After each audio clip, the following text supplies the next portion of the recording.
Hi everyone. Today I'm going to be chatting with Nicole Bull. She is an event, brand and product stylist extraordinaire. She does event styling through her business Penny Lane Studio, as well as coaches small business owners on visual storytelling, creating their brand and reaching the right market. Her event styling business Penny Lane Studio has been operating successfully in the Blue Mountains for around 9 years. And now, as a brand empowerment coach, she works with ethical businesses and to ensure that they can bring their vision to the right audience and connect them with their tribe. What I love most about chatting with Nicole was seeing her obvious passion for helping and supporting and assisting like-minded businesses and helping them grow.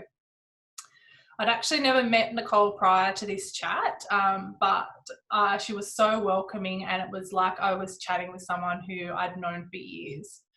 She just has a really great presence and really makes you feel at home. She shares with us in the chat some really great tips for branding a small business and some pitfalls that you should look out for. I really hope you enjoy listening to Nicole as much as I enjoyed chatting with her. She had some really great points and some really inspiring things to talk about.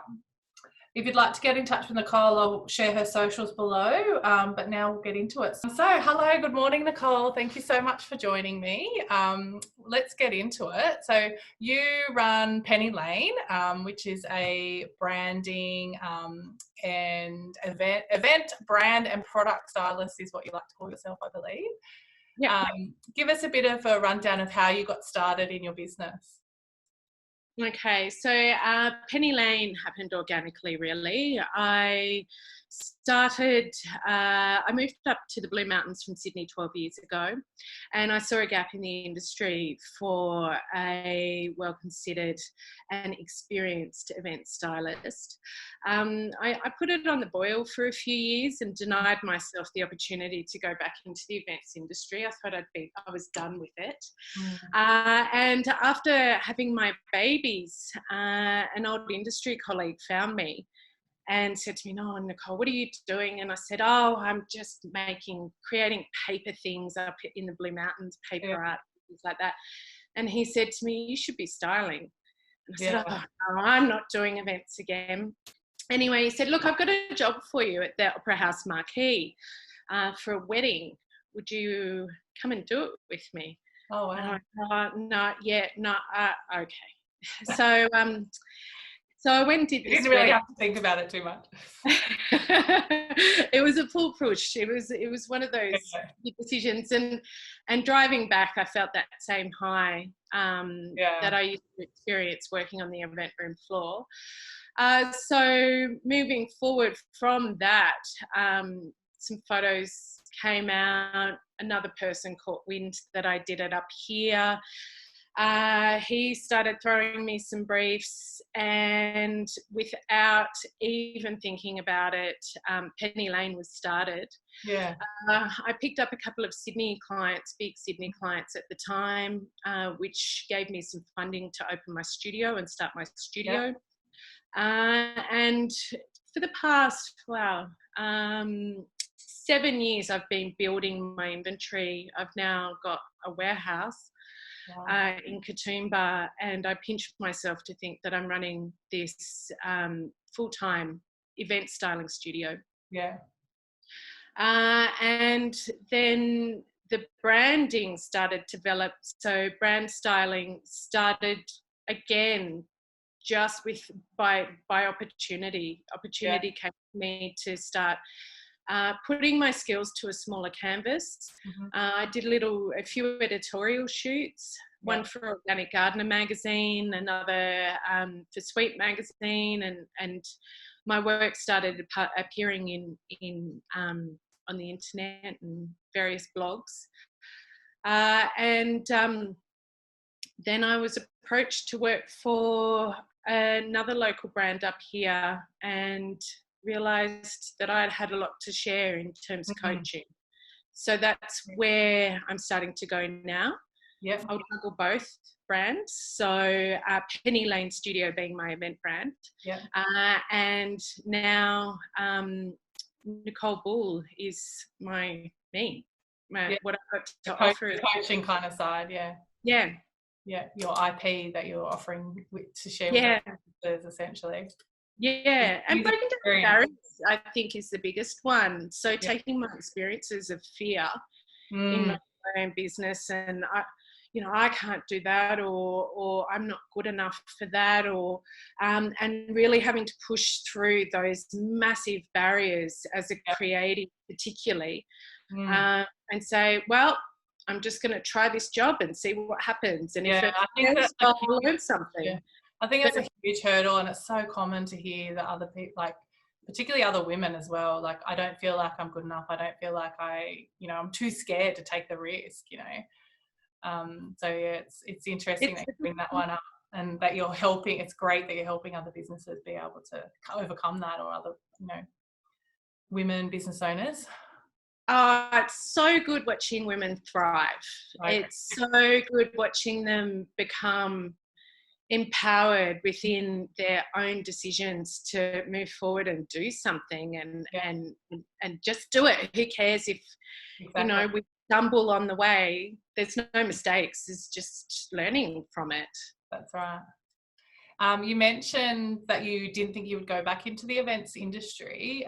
Was there something specific where you said, I don't like, was there something that happened that made you not want to do that? And then is it only just by chance that you ended up back there? Yeah, I'm just trying to count. By that stage, I'd spent about 12 years in the events industry. I worked for an agency, flying interstate every second weekend, heading up massive events for some really big blue chip clients. And I was burnt out. Yeah. I was exhausted. It was extremely stressful, and I was too IC for the organisation that I worked for. So a lot of responsibility and pressure. Yeah, I'd done that all through my 20s, and I was 29, and I thought, I'm running away to the mountains to have my babies. So that's what I wanted to do. I threw it all in. Like, that's it. No more events, no more big hotshot career. I went and got a tattoo to rebel against corporate. Love it. And I moved away to the mountains to become a hippie. Yeah. And I did. Yeah. I still am. This is great for that, isn't it? Yeah, it is. I think we're all a little bit of a hippie up here. Yeah, that's right. But it's working. It's good. Yeah, that's good. What have you found the most rewarding of running your own business, obviously, compared to like these working for these large organisations with blue chip clients, etc.? How is it more rewarding now working for yourself? The biggest one would be being empowered to make my own decisions of what I want to do with my business and for my clients, and even the clients that I choose to work with. So ensuring that I am delivering to a market that will allow me to deliver my best possible work for them. I found a lot working in other organisations, you have to say yes a lot. You have to be a people pleaser. And sometimes you have to do things that don't work within your own personal ethical framework. So being able to make those decisions for myself of what's right for me, and particularly my family, in the jobs I choose to take on was my most important decision, is the most important thing to me. Yeah, well, that's really good. I always commend people who make the move to work for themselves, because it is very daunting and very, it's hard to make your own decisions, basically. Like, you think, it's hard to be accountable to yourself. It is, I think. That's it. And I think that's one of the things I really love about the coaching is drawing out that confidence within particularly women to say, I can make this decision And I can be comfortable and happy with that because I only have to look to my own moral compass and not necessarily everybody else's. Yeah. So that's one of my key focuses definitely in the coaching, is to draw out that sense of confidence in going, yeah, no, we're going to do it this way because that feels right. Yeah. I love that. Is there, just looking back on you starting your own business, like was it difficult for you to start the business yourself? I think you had a bit of experience helping other people set up and things like that. So that might not have been too difficult for you, but is there any advice you would give to someone else trying to start up a business of their own? You know, something you wish someone had told you, or any resources you could offer someone is in that boat? I was incredibly lucky in that I've had small business experience since teenagehood.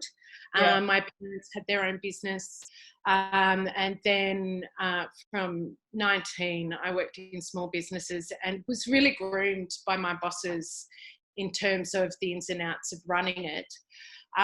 In terms of a startup, I feel like the hardest thing is that barrier just to start. There is so many things that you can learn along the way in terms of business administration, and you know, registering business names, setting up procedures, and the admin side of things. But the hardest thing to overcome is that boundary of going, can I pull this off? Can I actually, what happens if I put my face out there? What happens if it fails? All those sort of negative questions that enter your mind. How do I price myself properly? Is it okay to ask for money for what I do? Those are the hardest things, I think. And I say, just do it. Just get out there and do it. See how you go, exactly. Do it for a year. Float it, try it, see if it works. Yeah. If it works for you, keep going. And then start to look at fine-tuning processes, branding, all of those sort of businessy things that everybody talks about. But the first step is really just stepping out there and through the door and going, I'm going to do this and I'm going to put myself out there. Yeah. I think that's some great advice. Definitely. During the last 9 years or so running your business, you know, you've mentioned that you've kind of moved a bit more to coaching and things like that. Was that a strategic decision, or is that something that has kind of organically become that way, or how have you kind of thought about that side of the business? Oh, gosh, it's a good question. So I've encountered a lot of personal challenges in my life and had to overcome a lot of adversities. And through that, I realised my inner strength, and I started to really coach a lot of women friends, or help. Coach is probably, you know, the buzzword. And through that, and also my brides, I found my brides were feeling a lot of fears surrounding putting themselves out there with their wedding, how it looked, whether it would be good enough, how they would look, what happens with the weather, family dramas were big ones. And I found myself sitting on the lounge at the studio and counselling them through this stuff. So a few years ago, I had a back injury. Which did leave me wondering at one stage whether I would be able to be styling again. And so I was sort of thinking about what I would do next. And it was, I wanted to become a life coach, because I thought, far out, if I can get through this, all these brides. If I can get through all these brides, and if I can get through this back injury, if I can get through all of the things that I've gotten through in my lifetime, I want to share that with people. So interestingly, during that time, I reached out to a client who I'd done for in the past, and just asked to work in her shop. I said, I've got enough to keep me going till the end of the year, but with extra cash, can I come and work in your store? And she said, actually, I've got some other things for you. Yeah. And so I started styling and working more closely with her on her brand, and found myself organically making suggestions and having ideas which were there to improve her business. And then another person saw the work I was doing and approached me, and another person found out from her what I was doing and approached me, and then I started an Instagram page, and my clients were just coming to me. Oh, that's fantastic. And I guess like the events work, it was just where I was supposed to go, and so the universe delivered those opportunities. Yeah, and obviously give yourself some credit as well. Like, those people are seeing the work you're doing, so that's kind of your advertising in itself. They like what you're doing, and so they go, I want that too. So I guess so. A lot of credit to be given for the work. I have worked pretty hard to get to where I am. Yeah. But the universe has been on my side to deliver to me as well the opportunities, and I've been so lucky with those put forward to me. So I'm studying coaching now.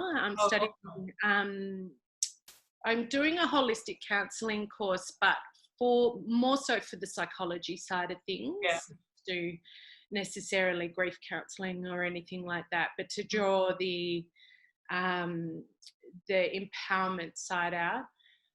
And I am looking at an online coaching course as well, so it's getting out of control. That's great though. Like, it is. So it's good to always be learning and be inspired by things around you and want to take that to the next level. So COVID's a good time for that. Exactly. That's right. Are you doing much work at the moment? Like, because obviously some events have probably been cancelled or postponed, and then all my events have been postponed. So there's no events until August as far as we're aware at the moment. I am doing some brand styling in my studio, which is great. And I'm hoping we might be able to get out on location with a really small team in the next couple of weeks. So my brand styling's definitely continuing. And in the spare time, I'm using it to improve and streamline processes, making them more efficient with all the behind the scenes stuff that's necessary that you kind of don't really get time to do on a day-to-day basis. 100%. So it might be an opportunity for me to just step back a little bit from Penny Lane and continue that running, but oversee it on that more creative side and client face-to-face side. And all the other background stuff. I might be able to train someone up, which would be awesome. Yeah, that's great. I think that's one of the biggest struggles small businesses, or if you've started your own business, is that whole succession planning. And I love working in the business, but and I know, speaking to Tennille last week on this, it's the same kind of issue with her. It's like, you are the business. Like, how do you get someone else to help drive you forward when you can focus on the high level type things and not the day-to-day nitty-gritty? It's been really interesting this time, and absolutely, when I injured myself, learning that you actually can hand over. You can step back and give it to someone else to look after, and it will be okay. It's that letting go of control. Well, that's the thing. I think with me, it's a control issue more so than anything. I've got the just there, but I want control. That's it. You need to let go. That's it. So for us, all of us, I think the next step is being in control enough of our training, as opposed to of being the hands-on worker. So that's the next step. Yeah, definitely. So you are a single mum with 2 children. How do you think that impacts your, like, first of all, kudos to you, because that would be so hard. So congratulations on being able to do that, run a really successful business and do that at the same time. I don't know how you're coping with this schooling from home, etc. Yeah, Do you think that, how do you, like, what's your feel on that in terms of, you know, how do you do it all, basically? That's what it comes down to. It's a huge challenge, Yeah. and time is definitely of the essence. I think the most important thing for me is to take some time with myself. I definitely use meditation as a tool for that, and a lot of time for self-care. So I have the longest baths. Like I run that bath out and I fill it back up again if I can get a couple of hours once they're in bed. With some candles, and do you put some oil up as well? Yeah, so that just that really important self-nurturing time is probably key, because I find there are periods when the event industry is extremely seasonal, and there are periods of burnout, and combating that is challenging. Yeah. Eating well is probably the second most important thing. I don't really drink. I don't have a glass of wine every night or anything like that. I might have a couple of gins on a Friday night, and that's about it. And making sure I get plenty of sleep. So looking after my health is definitely the most important thing. And then really careful planning. Yeah. I do have a team of contractors who work with me. I have one girl when things are running, not during COVID, but she works for me 1 to 2 days a week, and she keeps the warehouse under control, and then trusting my crew in terms of they do a lot of physical heavy labor for me. So the lifting, the packing the trucks, the loading everything out, and I step very much into that director role then. I used to try to do it all myself. It doesn't work. And that's how I ended up injured, just not running myself in the ground and not looking after myself. So definitely the success of your business definitely comes from supporting yourself within. And everything else just follows afterwards. And I've learnt that the hard way. So, well, at least you're a coach now who can tell other people in advance. Yeah, that's exactly right. And they have to listen. I think they do. I think I see stars in people's eyes, and when people book a coach, it's because they want to succeed. That's right. And they've already made that decision, right? They've said, help me. They're asking, you know. I'm investing money into making sure that I can grow with my business. And I think once you make that investment, there's that commitment there within to do to be led by the coach. And they always come to me, and it's very similar, the whole styling for brides and designing for brides as it is coaching clients.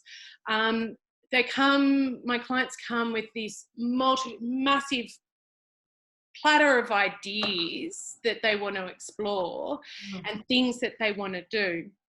And it's very much about breaking it down, looking at each of those ideas and working out a step-by-step plan rather than doing it all at once.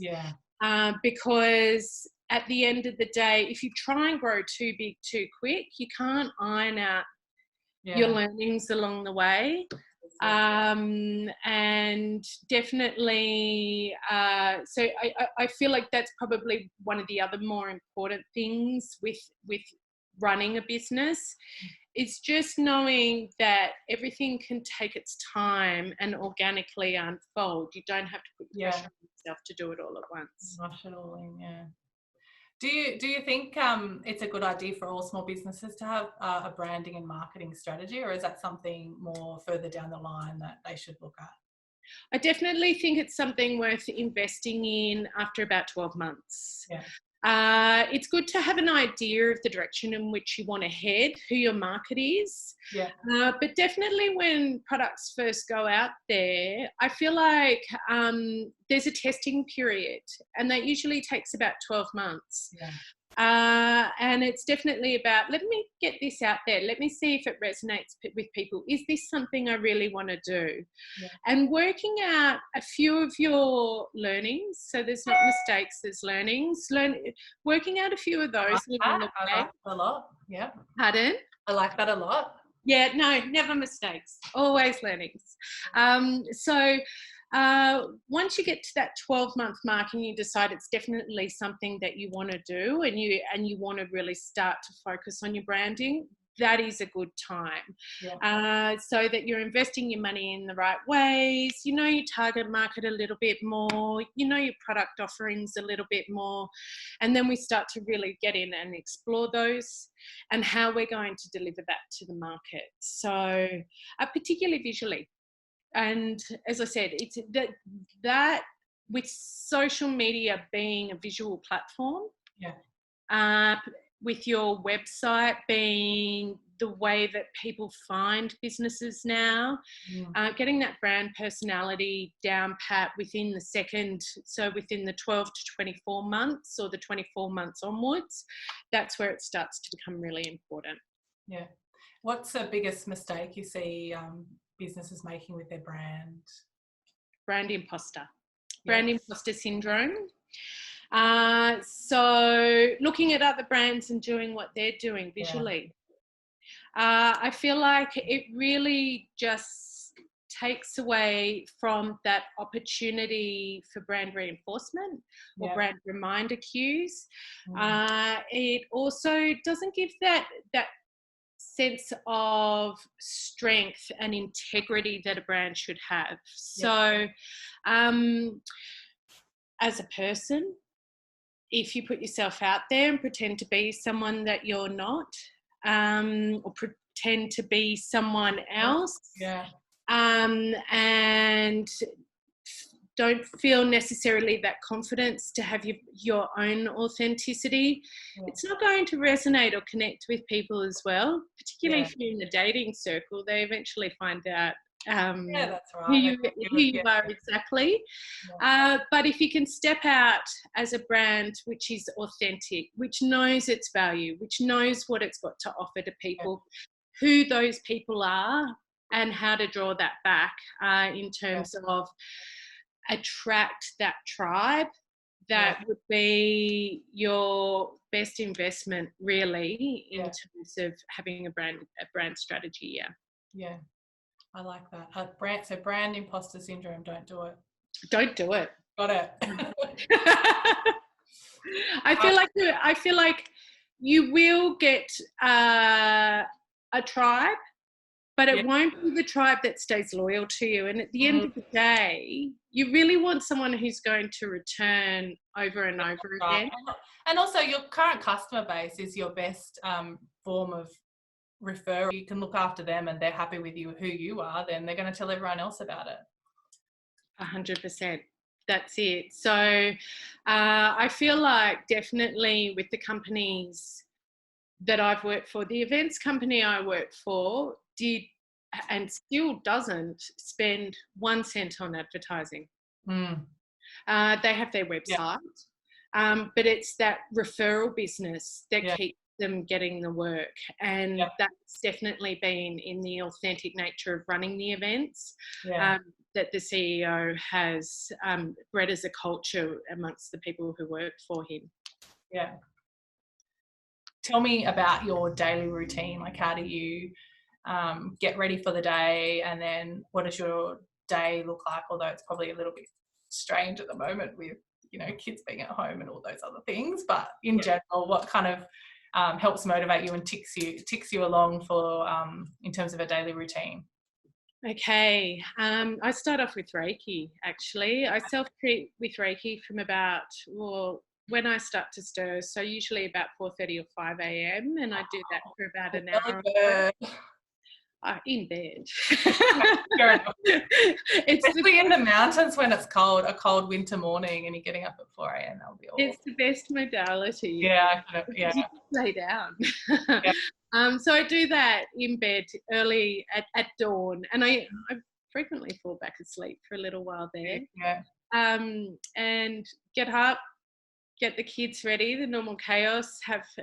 Breakfast is the most important meal for me. So, and then we get out the door. So I feel like my day's already complete by that stage because it's so epic. Yeah, I can imagine. I know the feeling, yeah. Most mornings after I get the kids to school, coffee. Yeah. Some time to reflect or meditate or to look at my day. I do a lot of writing for my work, whether it's writing proposals, emails, or doing some brand writing for clients. So I do my writing in the mornings. Yeah. Usually have an early lunch and do some creative work in the afternoon, whether it's styling a shoot, preparing props, doing an event design or a brand design. And I try, when the kids have finished school, I try to pick them up at 2:50 and then spend the rest of the afternoon with them. Sometimes I might get squeeze an hour's work in, whether it's invoicing or something. Boring stuff. Yeah. Quickly churn that out. Yeah. And then do the mum thing, the dinner, get them ready for bed. And I actually go to bed about 8:30, 9 o'clock. Yeah. With them. So that, It sounds like a really good balanced day. It is. It's much easier when they're back at school, I have to say. I work by myself for a reason, and it's one of my key survival mechanisms to being a single mum is just having some of that time on my own during the day. Yeah, very good. It's not unusual for me to work a 6-day week, but it's just the way it is. At least getting that afternoon, I guess, with the kids and all of that as well. 100%. And I'm blessed. I'm so blessed to work for myself in a creative industry and to be able to make money out of it to raise my family. I mean, I'm really lucky. Yeah. It's good that you can see it that way. Oh, yeah. It's a labour of love, the event industry, and styling, particularly when we're styling on location. It's pretty heavy work. Yeah. So Imagine. You have to love it. Yeah. You have no choice. That's like me with counting numbers. I have to love it. Do you? I take my hat off to you. Numbers. I'm the same to you. I'm like creative. I love it. If only. And then, you with me, it's probably the opposite. Numbers. Are you kidding? That's why I laughed a little bit when you said you did your invoices that night. Yeah. And look, I mean, coaching aside, I wouldn't tell my clients this. But it's funny how I put off invoicing in favor of doing creativity, and the invoicing is what brings in my money and feeds my kids. But we get there. You always do the things that you like doing first, right? 100%. And it should be that you do those harder tasks to reward yourself with the pleasure tasks afterwards. That is my goal this year. That is definitely. I love it. We're getting there. One thing I really liked about what you said about your routine was having kind of a structure about your day in terms of doing the writing at a particular point in time, and then the creative stuff at another point in time. And I think I'm definitely going to take some pointers on that, because I'm finding at the moment I'm very haphazard all over the place. So I think having some key kind of like timelines for the type of work, I think is something that really appeals to me. Spend a week observing where your brain works best in the day. So I found I'd put off writing a little bit, and I'd go to do it in the afternoon, but my brain was kind of scattered in the afternoon. And I realised that so I started to try it during the morning, and I realised that I worked really well. spit stuff out. Like it just come out really easily, Yeah. and it was really beautiful content. So then once I sort of sat down and observed what worked best at which point of the day, I started structuring my week around that. That's great. And it does work. And having boundaries with clients, saying, I'm sorry, I can't deliver this to you this afternoon. My best writing period is in the morning. Yeah. They actually respect that. So knowing that it's okay to say, no, I can't do that for you at 1 o'clock this afternoon, but I can do it tomorrow, knowing that I'll do a much better job.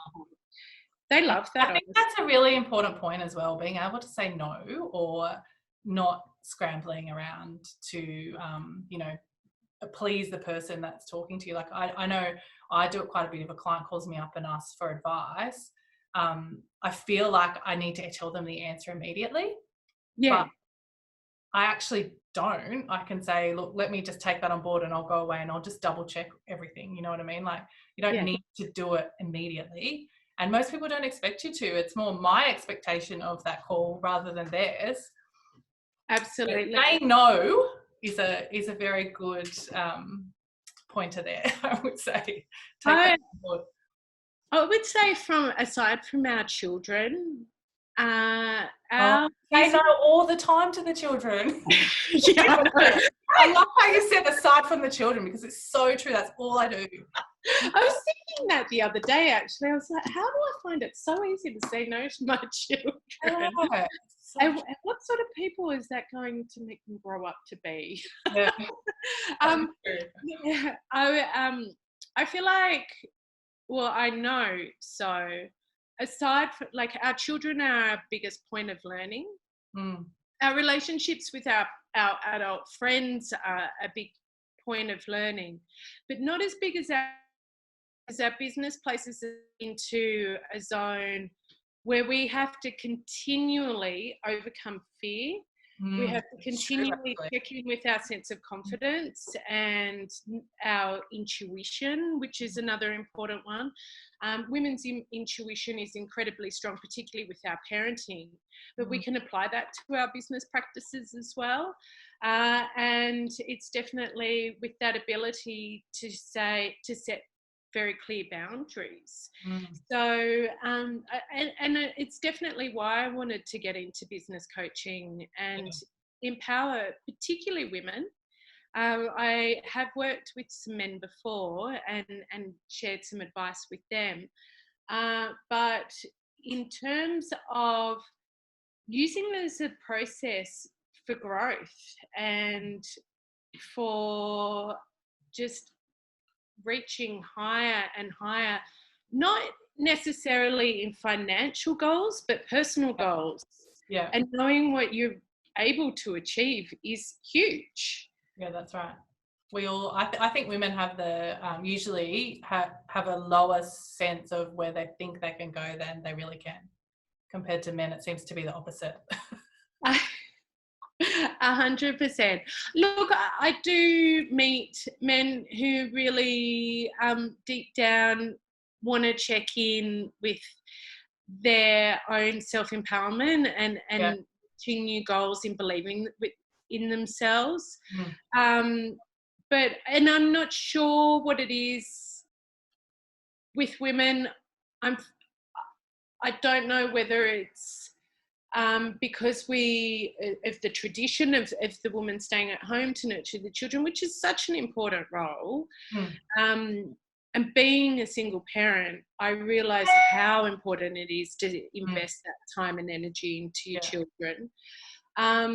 But yeah, we really do second guess ourselves on how absolutely incredibly capable and amazing we are at running businesses. That's right. I agree. Is there anything else you want to? I'm talking to one right now. Right.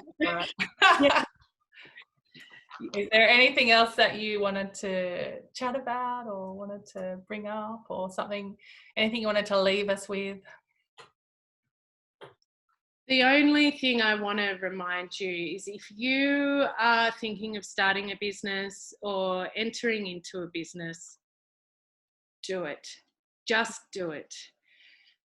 You can do all the planning in the world, and once you kick it off, you're still going to have learning experiences. That's true. You're still going to have, as I said, not mistakes, but learning experiences. So just start and learn those along the way, because it'll help you find your more authentic brand along that way as well. Yeah. If you try and launch something that is perfect, You'll be doing it forever, right? it's going to feel somewhat contrived anyway. So just go out there and let people see your vulnerability in finding your authentic brand. Definitely. I love it. That's perfect to end on. Thank you so much, Nicole. Hey, thanks, Lauren. Really appreciate your time today, and I've learned a lot of things, and hopefully everyone else will too. So thank you. I feel incredibly honoured. Thank you. Thank you. Take care.